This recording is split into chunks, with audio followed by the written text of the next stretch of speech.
MPs will today vote on plans to cut winter fuel payments for millions of pensioners. Chancellor Rachel Reeves announced the controversial plan after finding a $22 billion black hole in the public finances left by the Tories. But the move, which will see the financial help for the majority of pensioners bar the poorest, has come under fierce criticism, including by Labour MPs. Business Secretary Jonathan Reynolds on Tuesday morning insisted the government has no choice but to cut winter fuel allowance to fill the financial black hole left at the Treasury. Asked why it was not in the Labour election manifesto, he told Sky News the party did not know the situation we would inherit. Earlier this week, it emerged Labour's own research from 2017 found cutting the winter fuel allowance would increase excess deaths by 3,850 that winter. They published their findings in a warning to the then-Tory government, a warning that has now come back to haunt their own government. MPs will now get the chance to vote on the plan, with Keir Starmer facing a rebellion on his hands. What and when is the vote on winter fuel payments? MPs will take part in a 90-minute debate on Tuesday to voice their opinions on cutting winter fuel payments. The Prime Minister has faced criticism from unions and some Labour MPs over the policy, which will see all but the country's poorest pensioners stripped of the winter fuel payment. The move has been met with unease among some Labour backbenchers who have said they feel unable to vote with the government on Tuesday. Some 17 Labour MPs have now signed a motion put forward by Neil Duncan Jordan calling on the government to delay implementing the cut.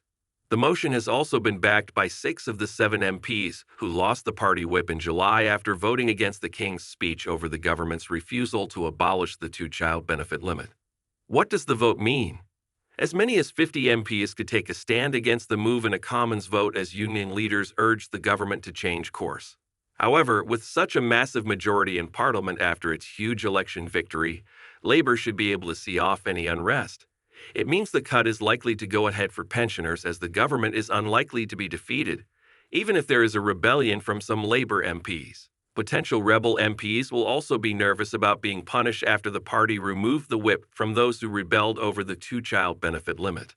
The PM told the BBC at the weekend that whether or not Labour MPs will be suspended from the party for voting against cuts to winter fuel payments is a matter for the chief whip. A Number 10 spokeswoman said there was no dissent among ministers over the planned cut in a cabinet meeting on Monday. And a spokesman for the Chancellor said that MPs showed strong support for the planned cut during a meeting of the parliamentary party on Monday evening. Even though the cut is likely to go ahead, the row is still likely to be damaging for the government. What are winter fuel payments? The winter fuel payment was brought in back in 1997 when Labour returned to power. It is designed to ensure pensioners can afford to pay their energy bills when temperatures drop.